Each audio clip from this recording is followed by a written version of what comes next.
En capítulos como este es donde nos damos cuenta que Elbaf es de estos arcos que Oda ha tenido preparados desde el inicio de la historia, y es que aquí se está conectando todos los misterios, se están revelando otros muchos y todos se están conectando entre sí. En el capítulo 1154 del manga de One Piece no solo respondimos muchas dudas, sino que también hay nuevas preguntas y misterios. Y es que continuamos con el flashback de Loki, donde vemos que realmente no era amado por nadie, ni siquiera por su propia madre, la cual se rehusaba a abrazarlo o compartir tiempo con él. Además de que todos lo odiaban, ya que realmente después de su nacimiento, ya sea coincidencia o lo que sea, ocurrieron muchas cosas que afectaron tanto a Elbaf como a sus habitantes. Por lo que fue esa soledad y esa tristeza lo que llevó a Loki a ser alguien rebelde y malvado, podría decirse, aunque realmente en el fondo se sentía muy triste y quizá un poco solo, tanto así que intentó acabar con su propia vida saltando al inframundo. Pero claro, al igual que Kaido, Loki era tan fuerte que no podía acabar con sí mismo. Sin embargo, es aquí donde Loki pudo encontrar a alguien a quien realmente llegó a querer, pero para él esto no significaba querer, sino que lo representaba de una forma de admiración. Así es, aquí es donde aparece Rods D. Shevet. Por fin, después de tanto tiempo, vemos el rostro de Rods y se confirma que es el padre de Barba Negra. Y es que sabemos que Loki admiraba a los piratas Rods, tanto así que quería unirse a su tripulación, por lo que ahora podemos hacernos a la idea de el por qué los admira tanto. Ya que esto puede ser debido a que Rods le mostró una forma de ver el mundo para que él no sufriera al sentirse solo y odiado, por lo que fue allí en ese momento donde Rods pudo haber hecho algo similar a lo que hizo Chance con Luffy, pero claro, no de la misma manera, ya que no son personalidades ni mucho menos similares. Pero bueno, vamos a lo mejor, hablemos de Rods, porque hay muchas cosas de las que hablar, y es que vemos que Rods fue presentado como el padre de Barba Negra, lo que directamente descartaría la teoría de que Baggy es el hijo de Rods, pero ¿y si aún hay esperanza? Ya que si vemos el rostro de Rods, pero le tapamos el ojo derecho, vemos que su rostro es muy parecido al de Baggy. Y ahora, por el contrario, si tapamos el ojo izquierdo de Rods, su rostro es clavado al de Barba Negra. Y aquí con esto también que acabamos de hacer, también podemos evidenciar que Rods, al igual que Barba Negra, pudo haber tenido esa doble personalidad o personalidad múltiple de la que se teoriza que Barba Negra es portador, básicamente. Y es que vamos, ya sabiendo que en efecto es el hijo, pues perfectamente pudo haber heredado esta condición de su padre Rods. Y es que si nos fijamos todavía más a detalle en el rostro de Rods, por un lado si vemos el lado derecho de su rostro se nos muestra como una expresión de risa, como un poco loco, ¿sabes? Mientras que por el otro lado, el izquierdo, nos deja una mirada más amenazante y retadora, un poco más tenebroso, ¿sabes? Por lo que perfectamente podemos evidenciar esta doble personalidad. Asimismo, retomando la idea de que Baggy sea el hijo de Rods, más allá de la idea de los ojos, otra posible pista es su cabello, ya que también podría terminar siendo de color azul, porque es negro y también tiene otro color, pero claro, aún no sabemos cuál es ese color. Yo creo que hasta que no se descarte que sea otro color y no azul, podemos decir que todavía hay una mínima posibilidad de que Baggy sea hijo de Rods. Dejaré una encuesta para que sean parte del video para que me dejen saber su opinión. Y vamos, ya que es un tema muy interesante. Por otro lado, pero aún hablando sobre este personaje de Rods, sabemos que conoció al rey Harald en el Reverie. Pero entonces, ¿esto qué significa? ¿Será acaso que Rods era rey de algún reino?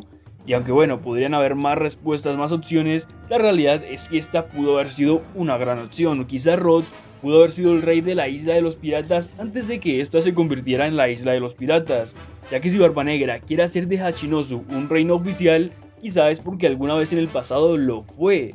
Sin embargo, dejó de serlo, ya que Rods, su rey, asesinó a un almirante de la marina, y a partir de ese momento dicha isla pasó a ser una isla sin ley, o mejor conocida como la isla de los piratas. Esto es algo de lo que ya hablaremos más a profundidad en otro video. Sin embargo, hay que tener en cuenta también que Rods es el único personaje que conocemos que fue capaz de acabar con un almirante, ya que si bien Akainu derrotó a Aokiji, no lo asesinó y le costó bastante. Sin embargo, Rods acabó con él y durante un Reverie, que tiene más mérito, eso le va más caché, ¿sabes? Aunque bueno, más allá de derrotar a un almirante, que es una gran hazaña, nos preguntamos, y se preguntan mucho por redes sociales, ¿cómo escapó? ¿Cómo hizo para huir después? Porque bueno, mató a uno, pero no va a poder con todo, ciertamente. Por lo que aquí hay que tener en cuenta que en este mismo capítulo vemos a Rods haciendo algo muy curioso con los dedos. Y por si hay algún despistado que aún no se ha dado cuenta a qué me refiero a que esto es muy similar a lo que hace Trafalgar Law cuando utiliza la OP-OP, así es. Posiblemente, Rhodes fue el antiguo usuario de esta fruta. Es una idea un poco vaga, vamos, es la única pista que tenemos, pero una vez más hay que tenerlo en cuenta, muchachos, nunca se sabe. Pero dejemos de hablar de Rhodes porque hay un video especial para eso, lo habrá segurísimamente. Por ahora retrocedamos un poco en el capítulo, ya que sin venir a cuento y sin ningún contexto, Harold le pregunta a Harald si conoce a la Galila o a la Galaila, como prefieran decirle. El asunto es que Harald creía que esto era tan solo una historia de ficción, pero estaba muy equivocado, ya que Harold confirma que eran reales y que viajaban por el mundo.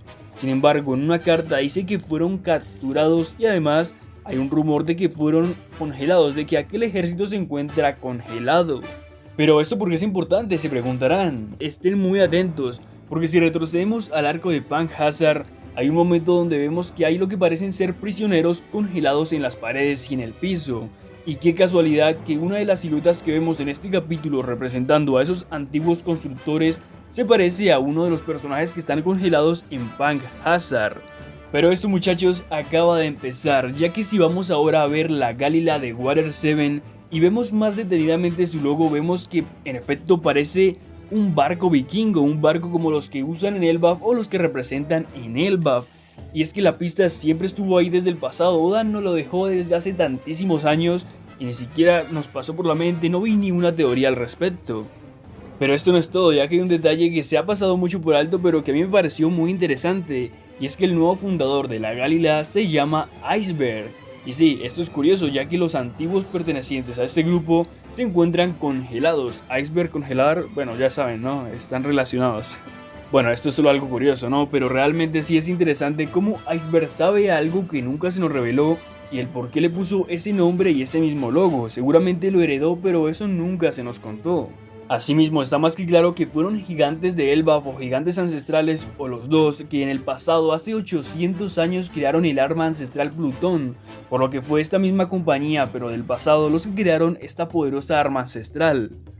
Aunque la verdadera pregunta es qué misterio esconde Iceberg, ya que cómo supo él que este nombre era de una antigua compañía también de carpinteros muy famosos y cómo él la heredó, de dónde conoció ese nombre.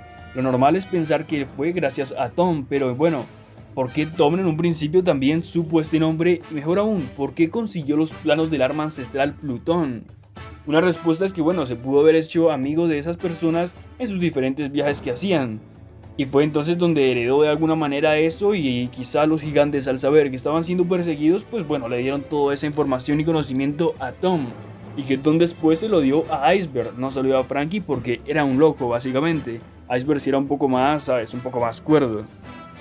Esta es la primera idea que me viene, pero bueno, ya hablaré más a profundidad del tema. También hablaremos más a profundidad de Rhodes Disheved y cómo podría seguir vivo y ser el hombre de la quemadura. Una teoría que vi por ahí, se las voy a compartir como entretenimiento, básicamente, entretenimiento. Si llegaron hasta acá, no duden darle like y suscribirse para poder hacer próximos videos, teorías, análisis, spoilers y muchas cosas más. De ser posible, nos vemos mañana en un nuevo video y chao chao.